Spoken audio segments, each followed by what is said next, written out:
دلته صبر وکړه. Wait here. Wait here. ته مې یادېږې. I miss you. I miss you. سګرټ څکول دلته منع دي. Smoking is not allowed here. Smoking is not allowed here. زه دا یو غواړم. I want this one. I want this one. دا په څو ده. How much is it? How much is it? نن ورځ هغه مریض ده. He is sick today. He is sick today. تو اوس چیرته یې. Where are you now? Where are you now? څه در باندې شوي دي.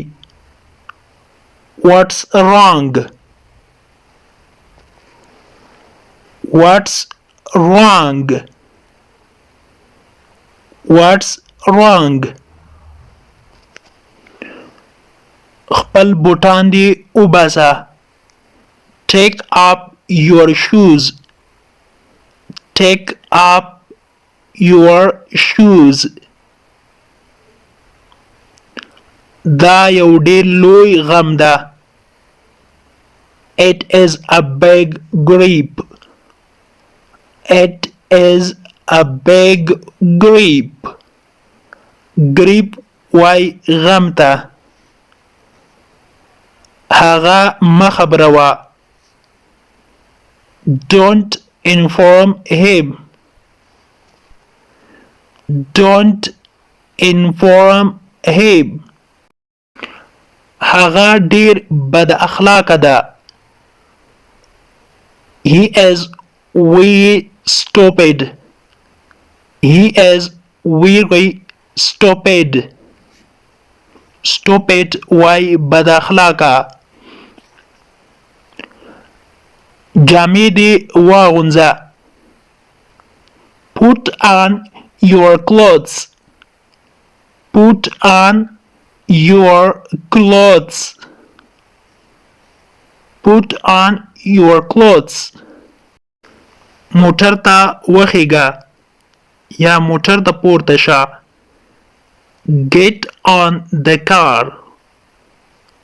Get on the car. Get on phrasal verb ده او معنی ده ختل. موټر ته ختل. Get on the car. موټر ته پورته شه یا وخیږه.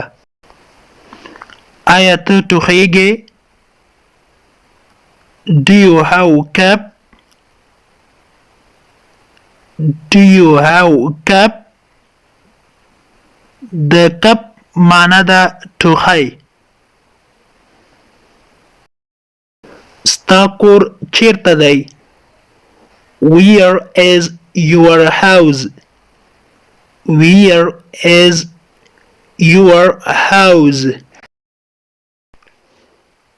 د انګلیش ټو پښتو لرنینګ کورس ګرانو زده کوونکو د نن ورځې کلاس تر دې ځای پورې و. هیله ده چې یو څه مو ورڅخه زده کړي وي. که غواړئ چې انګلیسي ژبه په سیمپل ساده پښتو ژبه کې زده کړئ نو مهرباني وکړئ زموږ انګلیش ټو پښتو لرنینګ چینل در سره سبسکرایب کړئ او تر څنګ یې د بیل آیکن ووهئ او بیا په آل کلیک وکړئ. دې سره به زموږ هر نوی کلاس چې موږ یې روزانه اپلوډ کوو تاسو ته په خپل ټایم در ورسیږي. او که چیرته کومه غوښتنه نیوکه یا پیشنهاد لرئ نو مهرباني وکړئ موږ ته یې په کمنټ باکس کې پرېږدئ. تر بیا چې زه حاضرېږم تر هغې مو په پاک رب سپارم. هر چیرې چې یاست الله مو مل شه. Thank you so much for watching.